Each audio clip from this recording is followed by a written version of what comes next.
नमस्कार दोस्तों, स्वागत है आप सभी का चंद्रायन एकेडमी के ऑनलाइन पोर्टल पर। देखेंगे आज मैथ पेडागॉजी, संपूर्ण मैथ पेडागॉजी देखेंगे, जिससे सीटेट में क्वेश्चन बनते ही हैं। अगर चैनल पर नए हैं तो चैनल को सब्सक्राइब करें। अगर वीडियो अच्छी लगे तो वीडियो को लाइक करें और कमेंट बॉक्स में कमेंट करके बताएं ये वीडियो कैसी लगी। देखेंगे आज गणित की प्रकृति। गणित की प्रकृति कैसी होती है? गणित की प्रकृति सरल एवं अन्य विद्यालयी पाठ्यक्रम की अपेक्षा सुदृढ़ होती है। कैसी होती है? सुदृढ़। पूछता है पेपर में गणित की प्रकृति कैसी होती है, तो सरल होती है, कठिन नहीं होती है, सरल होती है। गणित की प्रकृति और कैसी होती है? तार्किक होती है, अधिक स्पष्ट व क्रमबद्ध होती है। कैसी? क्रमबद्ध होती है। अब देखते हैं गणित का महत्व। क्या गणित का महत्व क्या है? प्राथमिक स्तर पर देखेंगे, उच्च प्राथमिक स्तर पर देखेंगे। प्राथमिक स्तर पर जो गणित का महत्व है कैसा है? सामाजिक एवं व्यवहारिक। कैसा है? सामाजिक एवं व्यवहारिक। उच्च स्तर पर कैसा है? मानसिक है। उच्च स्तर पर गणित का महत्व कैसा है? मानसिक। अब देखेंगे क्या गणित शिक्षण के मुख्य उद्देश्य। गणित शिक्षण के मुख्य उद्देश्य देखेंगे।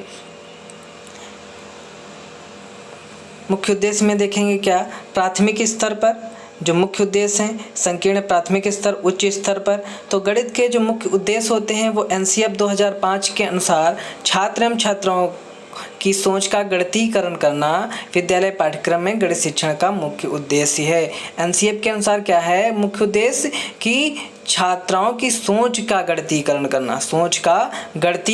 करना ये गणित शिक्षण का मुख्य उद्देश्य है। आप जानते हैं संकीर्ण एवं प्राथमिक स्तर पर क्या है? संख्या संबंधी कौशल विकास करना, मापतौल इकाई को विकसित करना, सक्रिय प्लस माइनस गुणा भाग का विकास करना। किसका? प्लस माइनस गुणा भाग। मूर्त से अमूर्त की धारणाओं का विकास करना। और वही उच्च स्तर पर क्या है? गणना संबंधी कौशल का विकास करना, परिकलन संबंधी कौशल का विकास करना, अमूर्त से मूर्त की धारणा का विकास करना, विश्लेषणात्मक योग्यता को पोषित करना। ये थे क्या गणित के मुख्य उद्देश्य। किससे? संकीर्ण और प्राथमिक स्तर पर, उच्च स्तर पर। और एनसीएफ की तरफ मुख्य उद्देश्य क्या था? कि छात्राओं की सोच का गणितीकरण करना। अब देखेंगे गणित पढ़ाने का तरीका क्या है। गणित पढ़ाने का तरीका, तो गणित पढ़ाने का तरीका, एक लेखिका थी फेमिला लाइबेक।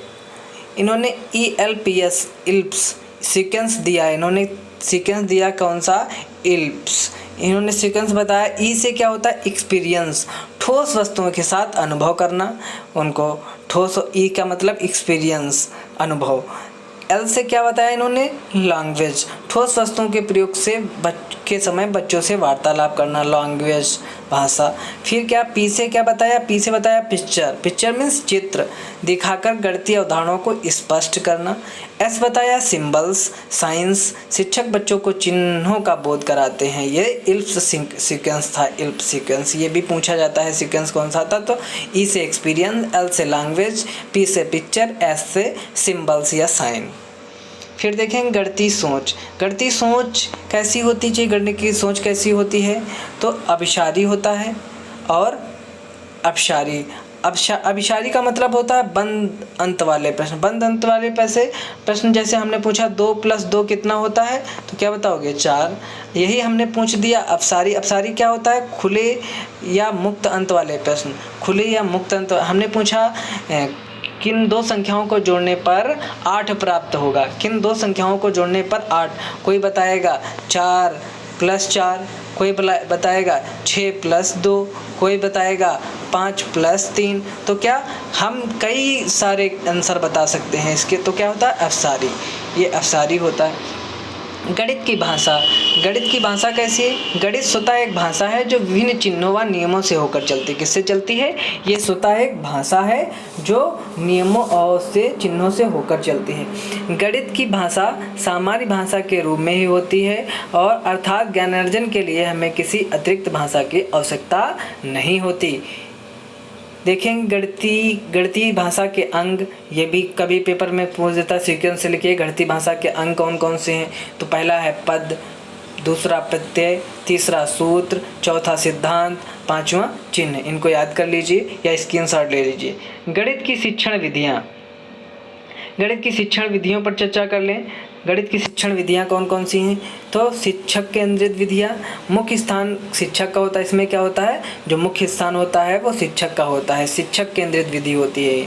फिर बालक केंद्रित विधियाँ गणित शिक्षण की, बालक केंद्रित विधियाँ, मुख्य स्थान इसमें किसका होता है, बालक का, इसीलिए बालक केंद्रित, चाइल्ड सेंटर्ड एजुकेशन। फिर है तकनीक आधारित विधियाँ, तकनीक आधारित में इस विधि में कंप्यूटर विद्यार्थी दोनों के मध्य शिक्षण होता है, किससे, कंप्यूटर और विद्यार्थी दोनों के मध्य शिक्षण होता है। फिर लास्ट में जो विधियां हैं बहुत उपयोगी विधि हैं गणित में, विश्लेषण विधि और संश्लेषण विधि। विश्लेषण विधि क्या है, विषय वस्तु को कई खंडों में विभाजित करके पढ़ाना, कई खंडों में अगर कोई बड़ा टॉपिक है उसको छोटे छोटे टुकड़ों में व्यक्त करके उसको पढ़ाया जाता है। संश्लेषण में क्या, इसका अपोजिट होता है, अलग अलग खंडों में विभाजित विषय वस्तु को एक साथ जोड़कर पढ़ाया जाता है, ये किस में होता है, संश्लेषण में। विश्लेषण में क्या होता है, खंडों में विभाजित करके पढ़ाया जाता है। संश्लेषण में क्या होता है, अलग अलग खंडों में विभाजित जो विषय वस्तु होती है उसको एक साथ जोड़कर पढ़ाया जाता है। कैसी लगी ये वीडियो कमेंट बॉक्स में कमेंट करके बताएं, और अगर चैनल पर नए हैं तो चैनल को सब्सक्राइब करें, अगर वीडियो अच्छी लगी तो लाइक करें और अपने 5 दोस्तों को शेयर भी करें। Thanks for watching Chandra and